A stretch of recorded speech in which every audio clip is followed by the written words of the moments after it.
In this video, we're going to be taking a look at a near-perfect recreation of Subnautica in Minecraft. From the largest leviathan-class lifeform to the most complex piece of Precursor architecture, it's all been recreated block by block in Minecraft. A single person over the course of 3 to 4 months took the time to individually place each block and code each tiny aspect of this recreation. And the result? An amazingly accurate replica of Subnautica in Minecraft, complete with all the creatures, materials, Precursor architecture, base building, and more. This is by a long shot the most accurate recreation so far. And just to clarify, this is not actually a mod. Instead, using Optifine 1.12.2 along with the resource pack and shader pack, upon joining a specific Minecraft server hosted on my PC, we can explore this amazingly accurate replica of Subnautica in Minecraft. This is probably one of the coolest things I've ever seen, so without any further ado, let's jump right in.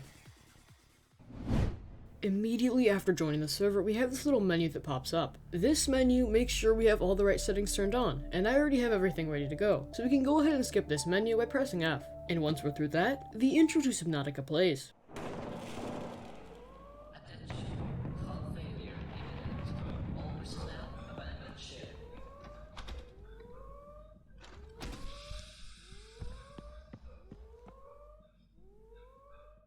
Launch in 3, 2, 1.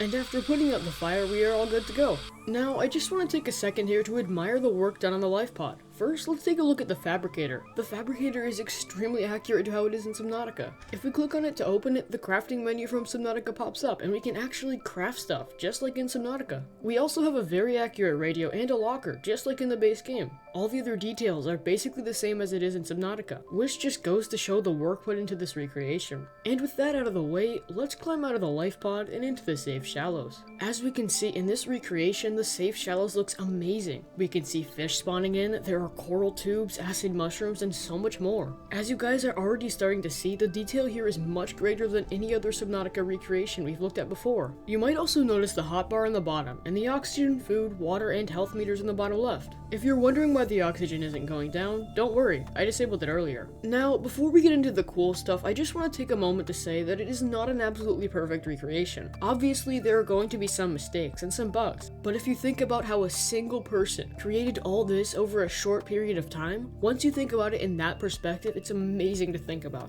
Also, I'm not going to be able to cover everything. This recreation is huge, and there's going to be some things I've missed. If you want to check out everything I've missed, follow the links in the description. Anyways, the first place I want to look at, because I want to start things off with a bang, is the Lost River. The Lost River is probably one of the coolest parts of Subnautica in general, and also one of the coolest parts of this recreation as well. Now I will say, I would recommend you guys stick around to the end, because at the very end, I'm going to be showing you guys the lava zone, as well as the sea dragon, so if I were you, I wouldn't want to miss out on that. But without any further ado, let me show you guys the Lost River.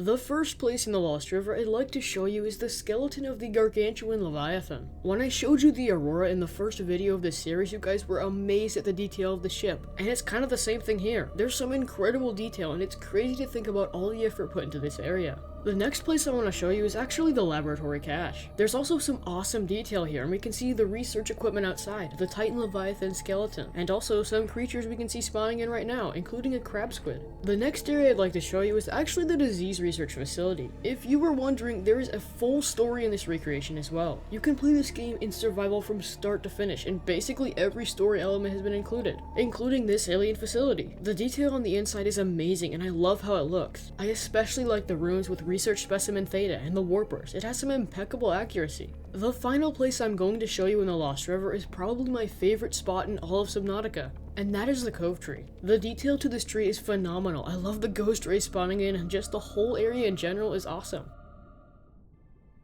Now that I've shown you the Lost River, I want to go ahead and show you a few other biomes as well. The first places I want to show you are the kelp forest and the grassy plateaus. First, let's head to the kelp forest. The detail on the creepvine is amazing and the whole biome is very accurate. Also, as you may have noticed, we are very near to the Aurora, but we'll get to that later. Next, let's head to the grassy plateaus. The detail in this area is awesome, and we can actually find a life pod. Yes, there are even ruined life pods in this recreation as well. And not only that, if we head into this cave, we can find the jelly shroom caves and the Degassi base we find there in Subnautica. It's very detailed, and we can even see some crab snakes spawning in as well. The second place I want to show you guys is the blood kelp. This place is a very eerie location in Subnautica, and I love the detail on the blood kelp vines and the oil. The whole biome is very fitting. The next place I want to show you is the bulb zone. Here we can see numerous bulb bushes of various sizes, just like in Subnautica. I love how the bulb bushes look. They are very accurate, and I like the area in general. We can also find some cool thermal vents scattered throughout the biome. Next, I'm going to show you guys the crash zone. Here we can see the tons of wreckage we find here in Subnautica. And if you weren't already convinced about how accurate this truly is, we can also find the crash zone mesas, which is a mini biome in the crash zone.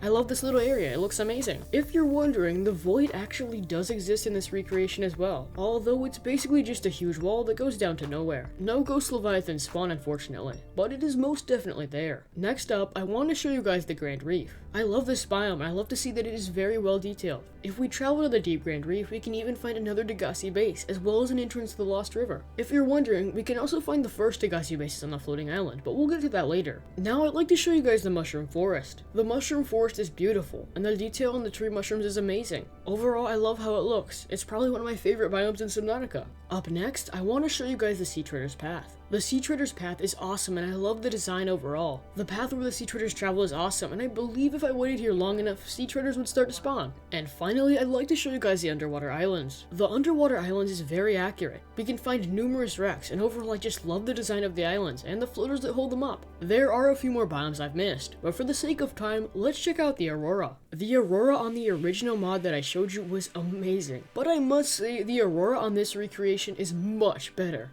As you can see, every single room has been recreated almost perfectly, including the crew's quarters, prawn bay, seamoth bay, drive core, and so much more. It's amazingly accurate, and I really appreciate the detail. And if you're wondering, Reaper Leviathans do spawn near the Aurora, although it does take some time. So I'm going to spawn one in really fast. And there it is. Obviously it's not perfect, but I appreciate the attention to detail. So I showed you guys the disease research facility, and if you're wondering, the other 3 alien facilities also have been recreated in this mod. The first one I'm going to show you is the quarantine enforcement platform on the mountain island. The facility is very detailed and accurate, and every room is present, including the control room at the end of the facility.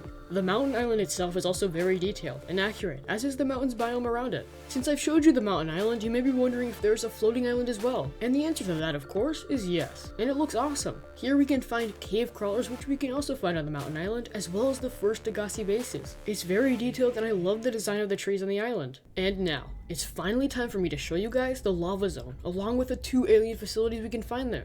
The first alien facility is the alien thermal plant, located inside the lava castle. It's incredibly detailed and accurate, and I especially love the room where we can download the ion power blueprints. While we're here, let's take a look at the sea dragon, which will spawn here after some time. This alien facility looks phenomenal, just like all the other alien facilities in this recreation. And now finally, it's time to head to the depths of the lava lakes and discover the primary containment facility. If we explore it, we notice that it has each room, including the vent rooms and the alien teleporter rooms we find in Subnautica. Among that, if we travel up here, we also have the Sea Emperor's Aquarium, as well as the Sea Emperor Leviathan. The detail in here is awesome, and overall I'd say this entire recreation is pretty amazing.